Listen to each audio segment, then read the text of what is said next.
Another top WWE superstar is possibly leaving the company, and I'm going to tell you guys why this is going to keep happening. Also, in addition to that, the original plans for a match at Forbidden Door were revealed. And then, of course, we got to talk about the pay-per-view buys, the overall success of the show, why it's confusing and conflicting. And also, if you guys want more videos like this, go ahead and subscribe. The Young Bucks were actually the original choice for the winners of the IWGP tag titles. At least according to Meltzer, it appears that the initial plans were set up for AEW's tag titles versus IWGP tag titles. And the idea was that the Young Bucks were going to win them all.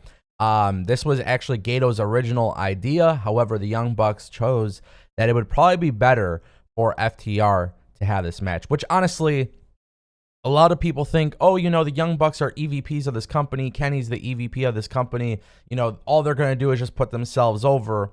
And realistically, you know, FTR winning, I think, is just the right choice. It was the right choice from the beginning. I've actually been on record saying that I think the Revival, FTR, whatever you know them as, is the greatest tag team of all time. And I know a lot of people sometimes want to debate that. To me, it's not up for a debate.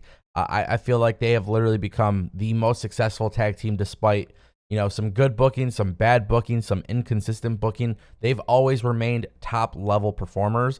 And them winning the IWGP tag titles at Forbidden Door, in my opinion, was the right change. And the fact that we could even potentially see them going overseas to defend those belts makes it much more exciting. These guys hold the ROH titles. They hold the AAA tag titles. At some point, they are going to have to drop some of these titles. But the cool thing is, we know these guys are really, really good at what they do. And yes, the Young Bucks winning the belts would have been great, especially when you consider how they left New Japan and started AEW. It could have been really cool from a storyline sense post Forbidden Door, but I just think this is way more meaningful for FTR. Clearly, the Young Bucks agreed, and that's why they went with this change. But very interesting that that New Japan would have had gone with the Young Bucks, and honestly, I kind of respect that. It just goes to show you that the working relationship at this point is better than just a business relationship, and I like that a lot. Speaking of Forbidden Door, we got to talk about those pay-per-view buys because everybody is curious on what the pay-per-view buys would actually be.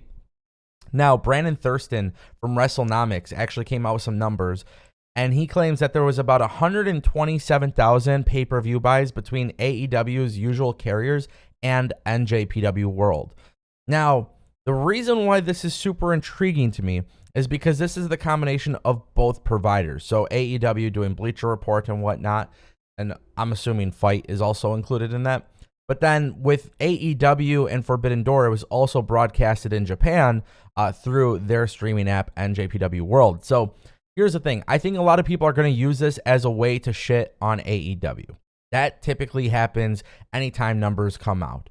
However, one of the things I want to point out, you know, and Tony Khan was pretty much on record at Media Scrum talking about it being a big success. Obviously talking about the amount of money it drew, you know, and ticket sales and everything. I think what people need to realize is that the idea of AEW and New Japan is not necessarily a business decision that is going to bring in new fans. It is not something that is going to bring in higher numbers than AEW All Out. And I'm going to assume, and it's not always good to assume, but I'm going to assume that Tony Khan probably knew that when he went forward with this idea. This was going to satisfy the current AEW audience. This was going to satisfy the New Japan audience. This was going to satisfy the very hardcore wrestling fan. Maybe some potential new fans were watching on TV a little bit here and there, but my best guess is that they were expecting around this number. I don't think Tony Khan was expecting Forbidden Door to surpass All Out. The way I look at this is, one, did this event lose money? And two, did this event lose interest from your fans, from your fan base? Because before you could start growing another fan base or adding fans to your fan base, in a certain aspect, you have to satisfy your current fan base. And I don't think Forbidden Door, one, I don't think it lost money. It doesn't appear to not have lost money. It appears to actually have been profitable. And two, from most people that actually currently watch AEW in New Japan, I haven't seen anybody complain about the booking here.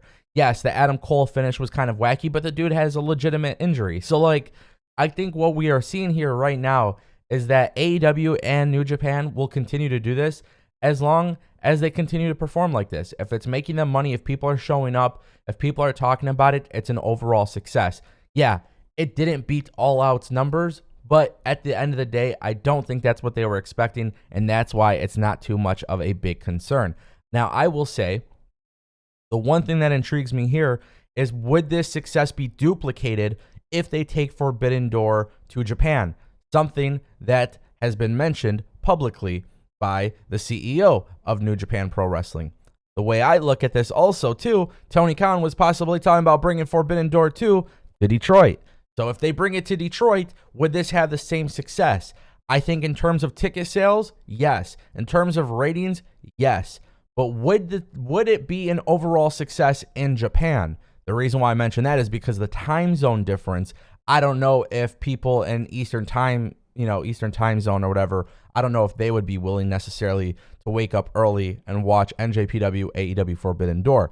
So maybe if they take the event to Japan, maybe there would be less pay-per-view buys. But that's my opinion. Let me know what you guys think. Now, with that being said, guys, no more Forbidden Door talk. We got to talk about WWE.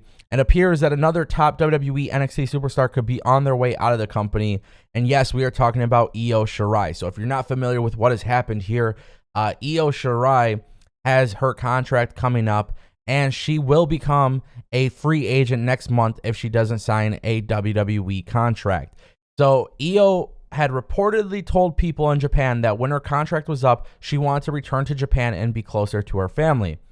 Kind of sounds like, what we had seen with other wrestlers in the past, where, Kairi Sane's a great example. She wanted to go to Japan. What did she do? Mid-contract, she became a representative for WWE. After the contract ended, she started and returned to Stardom. Now, the thing is, every single time somebody leaves WWE, the first reaction is they're going to go to AEW. That doesn't appear to be the case here. I don't think Io Shirai going to AEW makes sense for AEW. Truth be told, AEW has a lot of talent that they're still not using. And, Forbidden Door only had one women's match. Obviously, we understood why, but, they only had one women's match. When you look at, for Blood and Guts, Layla Gray may have joined the Baddies, which is cool. So, they have talent that they're not using. Now they're starting to use them. What I would do is only bring her in when you do Forbidden Door 2. And, if for some reason Io Shirai goes to Stardom, let's just say she does, then you could bring Io Shirai as an attraction through the Forbidden Door. But I don't think you need to sign her. I don't think AEW has to do that at this point. And you know what? It makes a lot of sense. This is going to keep happening. Talent that come from Japan aren't going to stay in the United States forever. They're going to fulfill their contract. They're going to get their experience in. They're going to do their thing. They're going to make their money. But I don't think a lot of talent coming overseas is going to stay in WWE as a lifer. We are starting to see it's a pattern at this point, and it makes sense for them to go back whenever they do. Io Shirai, absolutely phenomenal talent. Obviously, we know that she's off of television due to an injury. It's kind of common at this point, but she's been one of the top stars in the women's division for NXT for several years. I would have loved to seen her on the main roster, but it doesn't appear that's going to be the case. Let me know what you guys think down below.